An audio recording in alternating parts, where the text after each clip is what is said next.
बच्चों, कैसे हैं आप सभी। उम्मीद करती हूँ आप सभी बहुत अच्छे से होंगे। कक्षा की शुरुआत करते हैं। पाठ है हमारा आज का वचन। लड़की किताब पढ़ रही है, लड़कियां खेल रही हैं। गुलाब का फूल सुंदर है, फूलों से गुलदस्ता बनता है। यहाँ लड़की फूल एक एक होने का बोध करा रहे हैं तथा लड़कियां और फूलों से अनेक होने का पता चलता है। अतः परिभाषा जो शब्द एक या एक से अधिक होने को बताए उसे वचन कहते हैं। वचन के भेद। वचन के दो भेद होते हैं, एक वचन और बहुवचन। एक वचन जिन शब्दों से व्यक्ति, प्राणी या वस्तु का एक होना पता चलता है उसे एक वचन कहते हैं, जैसे चिड़िया, मछली आदि।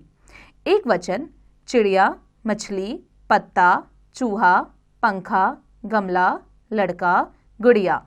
बहुवचन जिन शब्दों से व्यक्ति, प्राणी या वस्तु का एक से अधिक होने का पता चलता है उसे बहुवचन कहते हैं, जैसे चिड़िया, मछलियाँ आदि। बहुवचन चिड़िया, मछलियाँ, पत्ते, चूहे, पंखे, गमले, लड़के, गुड़ियाँ। वचन का प्रयोग। कुछ संज्ञा शब्द जो बहुवचन होने पर भी अपना रूप नहीं बदलते, जैसे एक वचन खरगोश, इसका बहुवचन शब्द है खरगोश। बैल, ये बहुवचन होने पर भी बैल ही रहता है। पेड़, पेड़। आम, आम। आदमी, आदमी। भाई, भाई। हाथी, हाथी। बंदर, बंदर। चावल, चावल। अमरूद, अमरूद। अध्यापक, अध्यापक। पुत्र, पुत्र। इस प्रकार के शब्दों से पहले जुड़े शब्दों से उनकी संख्या का पता चलता है, जैसे सभी आदमी आ गए। वचन के अनुसार क्रिया। वचन के अनुसार क्रिया शब्द आता है।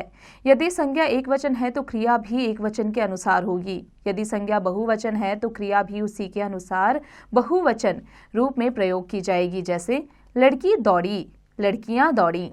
कौवा बैठा है, कौवे बैठे हैं। दौड़ी, दौड़ी, हैं। आदर के लिए बहुवचन प्रयोग। बड़ों को आदर देने के लिए एक वचन के साथ पर बहुवचन क्रिया शब्द का प्रयोग किया जाता है। चाचा जी आए हैं, शिक्षक पढ़ा रहे हैं।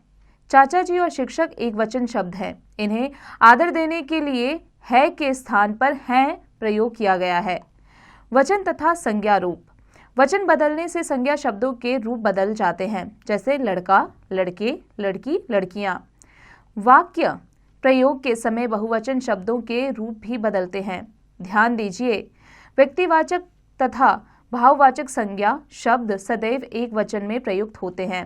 प्राण, दर्शन, केश, अश्रु, बाल, लोग, होश आदि शब्द सदैव बहुवचन में प्रयुक्त होते हैं। दूध, पानी, तेल, वर्षा, आकाश आदि शब्द सदैव एक वचन में प्रयुक्त होते हैं। कुछ शब्दों के दोनों वचनों में रूप समान होते हैं, जैसे मनुष्य, पक्षी, विद्यार्थी, भाई, बालक आदि।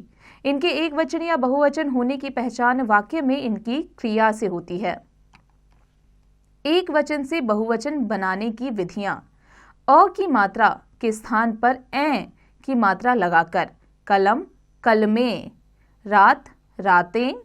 चाल, चालें। बहन, बहनें। आँख, आँखें। टांग, टांगे। गाय, गायें। पुस्तक, पुस्तकें। आ की मात्रा के स्थान पर ए की मात्रा लगाकर। बेटा, बेटे। लड़का, लड़के।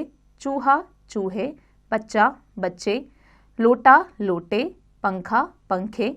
मेला, मेले। केला, केले। आ की मात्रा के आगे ए जोड़कर। माता, माताएं। कला, कलाएं। सभा, सभाएं। पाठशाला, पाठशालाएं। माला, मालाएं। कन्या, कन्याएं। बाला, बालाएं। रेखा, रेखाएं। जिन शब्दों के अंत में या हो उनमें या के ऊपर चंद्रबिंदु लगाकर स्त्रीलिंग शब्दों में चिड़िया, चिड़ियां। डिबिया, डिबियां।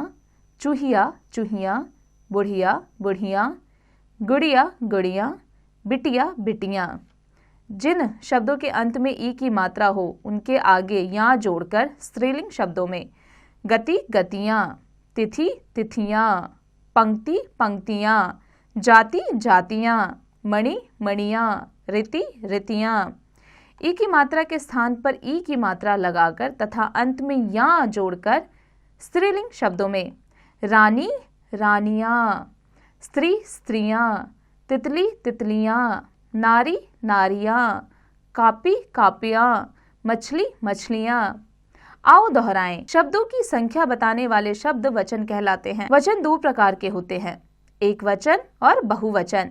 कुछ शब्दों का प्रयोग सदा एक वचन में होता है, कुछ शब्दों का प्रयोग सदा बहुवचन में होता है। वचन के अनुसार वाक्य का रूप बदलता है। बच्चों, इसके बाद आ जाते हैं इसके अभ्यास पर। बच्चों, अब इसका अभ्यास कार्य आप स्वयं कीजिएगा।